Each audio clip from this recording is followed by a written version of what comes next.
Defense Secretary Pete Hegseth said Tuesday that a couple of hours, that's a quote, passed before he was made aware that a September military strike he authorized and watched live required an additional attack to kill 2 survivors, further distancing himself from an incident now facing congressional inquiry. These comments came as he was seated next to President Trump in the midst of a cabinet meeting, the final one of the year. Here's a snippet of what Secretary Hegseth said yesterday. We didn't see any survivors, to be clear, after that first strike. You personally? I did not personally see survivors, but I stand, because the thing was on fire. It was exploded and fire and smoke. You can't see anything. You got digital. This is called the fog of war. This is what you in the press don't understand.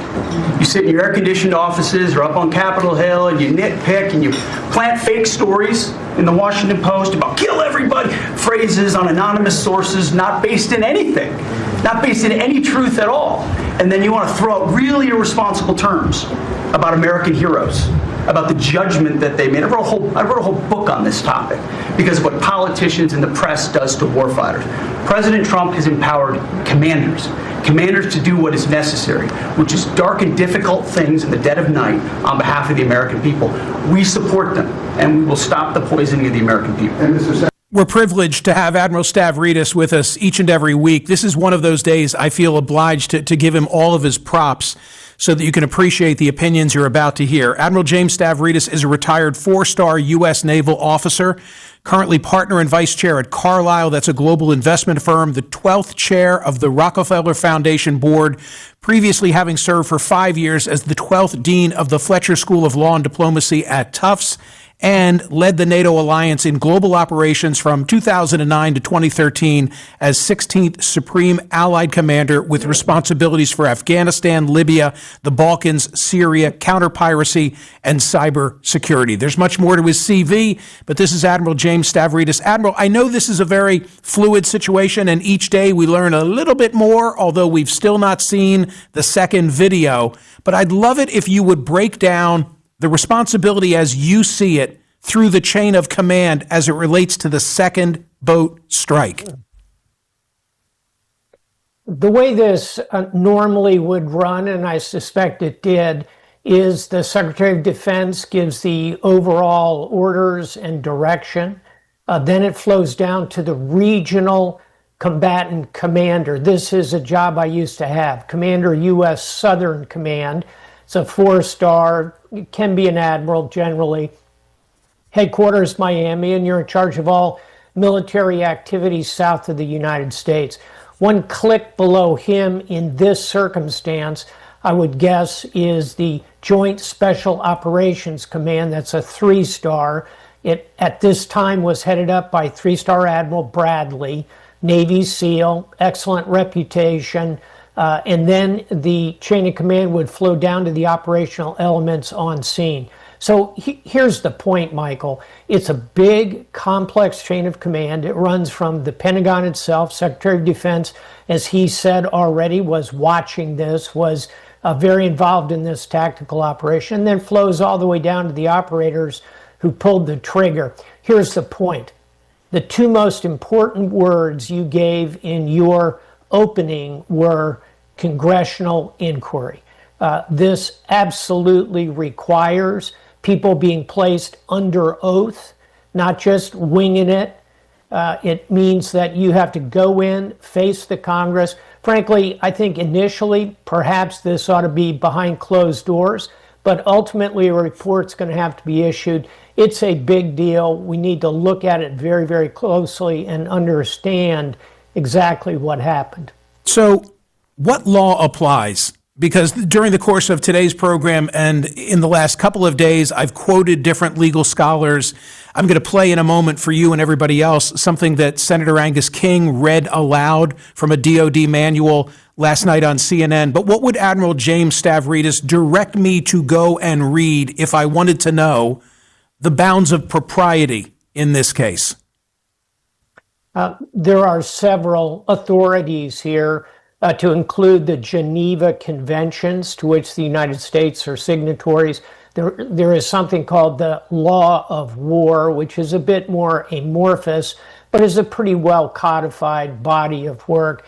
Then what Senator King may have been reading is DOD policy. That's another authority here. And most importantly, frankly, to those operators on scene, all those things are vital and background and important, and they won't violate any of those, or they should not.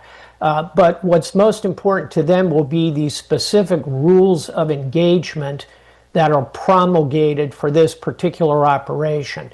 All of those are authorities, and again, we get back to we can all have opinions based on a video or a press conference. Let's put people under oath. Let's have a TikTok that goes minute by minute, who said what, when, what orders were given. Play it alongside the video, and Michael, I assure you, all of it is available in the Pentagon. I've been involved in many of these operations. They are extremely well documented, shall we say. Well, the fact that the second video, I presume there is a second video or a video of the second strike, the fact that it hasn't been released, of course, makes me suspicious, because if it exonerated the behavior of all of the people who are in this chain of command, I would think we'd have watched it by now. You agree? I do, and more importantly, the chairman of the Senate Armed Services Committee, I should say the ranking member, Senator Jack Reed, a Democrat, quoted this morning using that exact word, "I'm suspicious." He is, I think, joined by Senator and Chairman of the Senate Armed Services Committee, Roger Wicker. The two of them have called for vigorous oversight. And I think even more significantly, Michael, the House Armed Services Committee over on the other side of our legislature has two very experienced chair and ranking members, Adam Smith and Representative Chairman Rogers.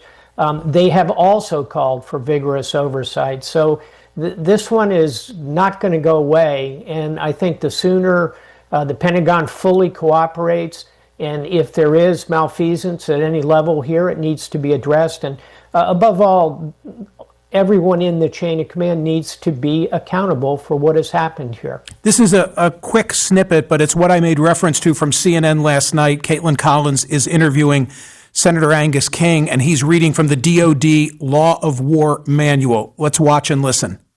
The manual that is supposed to govern what we do, and I hate reading on the air, but I'm going to in this case. Please do. Section 18.3.2.1, clearly illegal orders to commit law of war violations. The requirement to refuse to comply with orders to commit law of war violations applies to orders to perform conduct that is clearly illegal, or orders that the subordinate knows in fact are illegal. By the way, that's what the senators and the congressmen were saying. You don't obey illegal orders. For example, I'm reading, orders to fire upon the shipwrecked would be clearly illegal. Could be much more clear than that. Admiral Stavridis, your reaction to that? As I mentioned, one of the crucial authorities are these laws of war. And again, they're rooted in customary international law. They're codified by different nations in slightly different ways, but they're bedrock. And I learned this as a plebe, a freshman, if you will, at the U.S. Naval Academy in the mid-1970s. When an opponent is knocked down, be it a ground soldier who's been knocked out by a concussion, be it a pilot who's ejected from an aircraft and is floating down, like Senator John McCain had to from his jet. You know, the North Vietnamese didn't machine gun him as he came down. They captured him, they tortured him, they interrogated him. But in this case, as Senator King is right to point out, a shipwreck, meaning a ship that's sunk, survivors of that don't get machine gunned in the water, if you will, or blown up by a follow-on missile strike.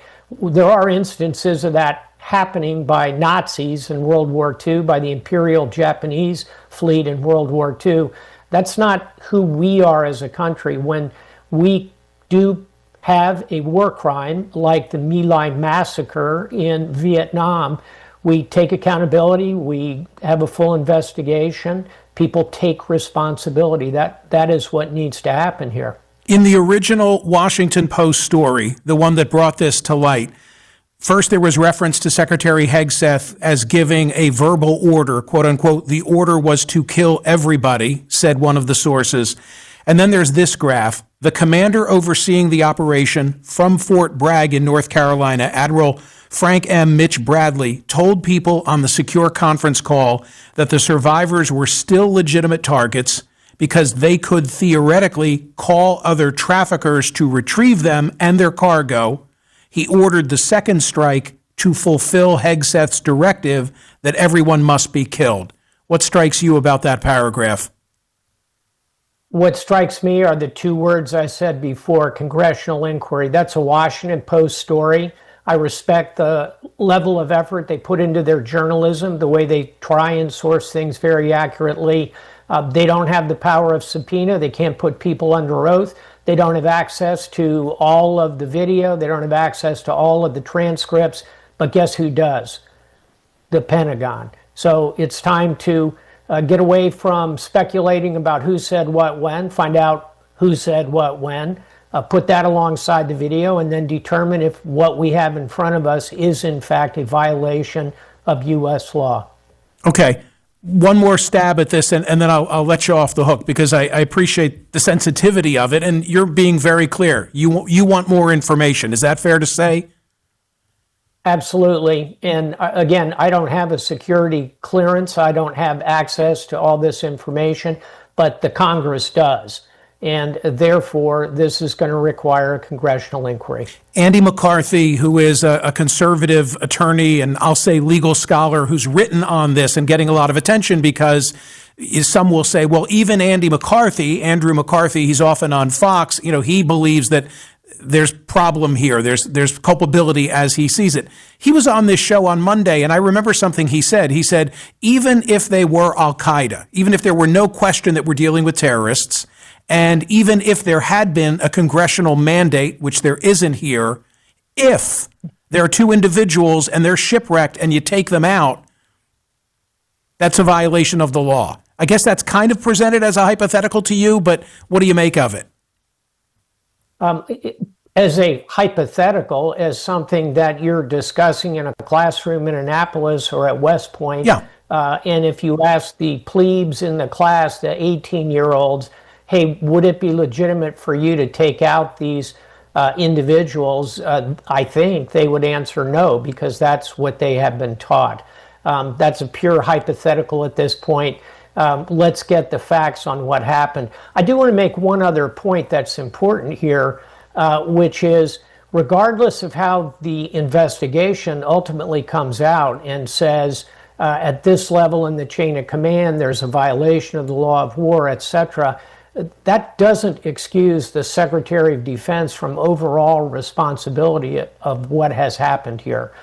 So I think it's important to bear that aspect of accountability in mind as well. Right, but if he gave, to go back to the video of last week, if he gave, hypothetical, an illegal order should not have been carried out.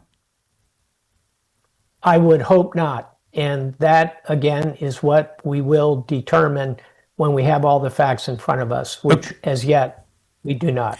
We appreciate you every week, but especially on a day like today. Admiral James Stavridis at StavridisJ, admiralstav.com. Thank you so much for being here.